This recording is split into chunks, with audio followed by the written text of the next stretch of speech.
Olá, passei aqui para falar um pouquinho mais com você que está sofrendo de ansiedade, que está com dificuldade de perder peso ou que está com dificuldade de ganhar massa muscular, que você está caindo o cabelo ou sua pele não está tão bonita, a unha está fraca, né? A sua imunidade anda bem ruim. Talvez tudo isso esteja acontecendo com você por causa do seu intestino.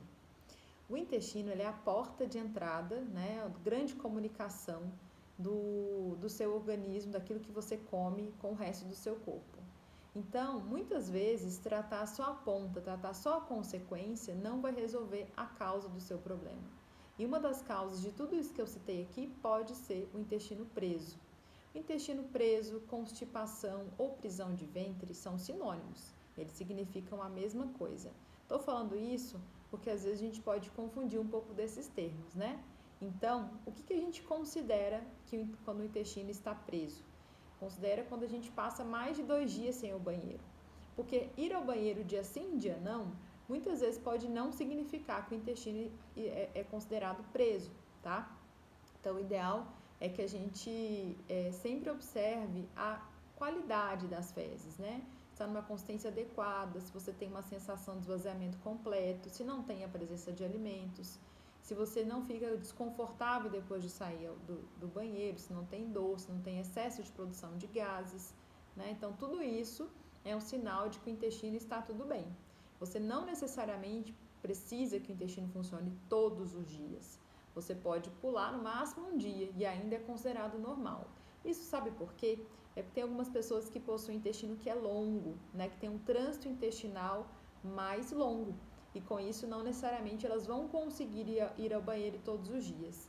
Então, a gente considera constipação acima de 2 ou 3 dias que a pessoa não consegue ir ao banheiro, às vezes sem a ajuda de alguma coisa, tá?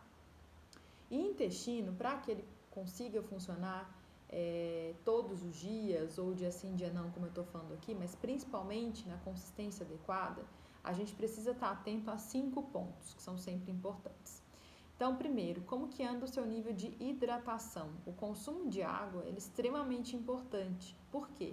É lá no intestino que a gente faz a reabsorção de água. E se você não está consumindo uma quantidade adequada de água, o seu corpo ele vai ser obrigado a reabsorver uma quantidade maior para que hidrate o resto do seu corpo. Ou seja, você vai começar a hidratar, passar a hidratar o seu corpo com uma água que deveria ser eliminada do organismo, né? Então você está hidratando o seu corpo com água suja, água cheia de toxina, de fragmento de célula, de fragmento de bactéria, e isso vai deixar todo o corpo intoxicado com isso que deveria ter sido mandado embora. Então, água é extremamente importante. O segundo ponto é como que anda o seu consumo de fibras.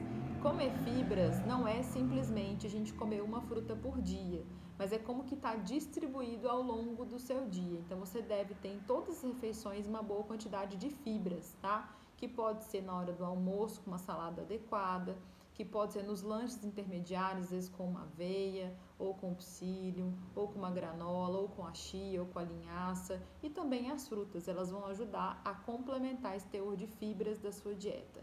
Será que você está consumindo de uma forma adequada? Tem muita gente que relata que ao consumir fibras prontas, né, na forma de suplemento, o intestino melhora.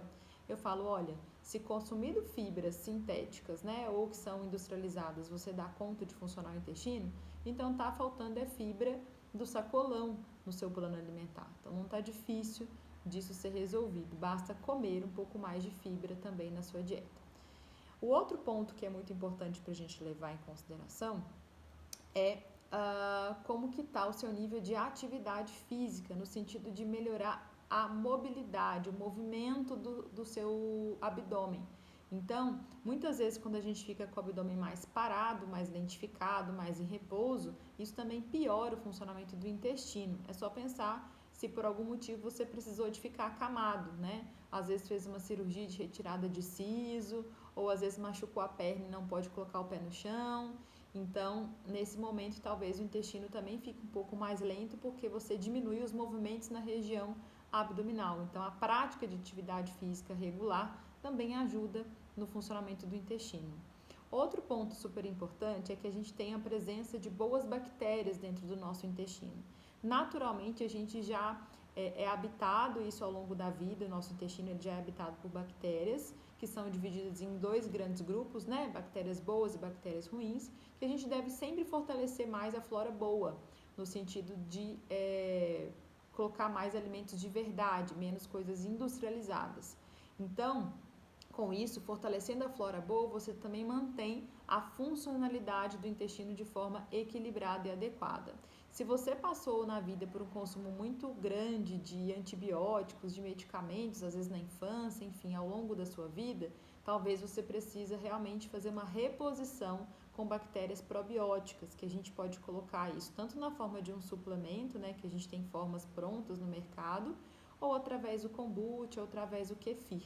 Mas tome cuidado, ficar usando kefir e kombucha caseiro também pode ser uma porta de entrada para coisas que a gente não sabe o que está crescendo ali. Então observe se isso realmente pode estar te trazendo mais benefício do que transtorno, tá? E o último ponto, e não menos importante, que é muito relevante para a gente ter um intestino adequado, é como que anda o seu consumo de gordura.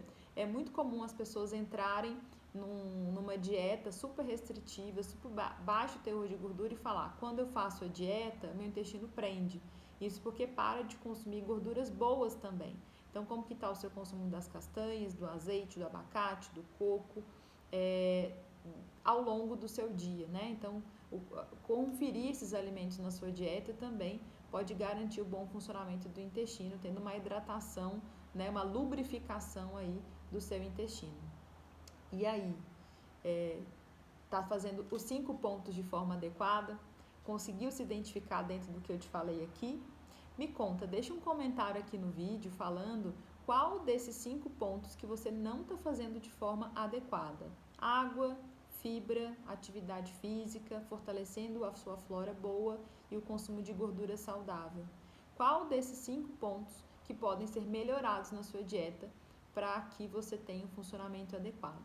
Continue de olho aqui nas minhas dicas, que eu vou continuar falando sobre saúde intestinal, porque você já sabe, se o seu problema é intestino, eu posso te ajudar.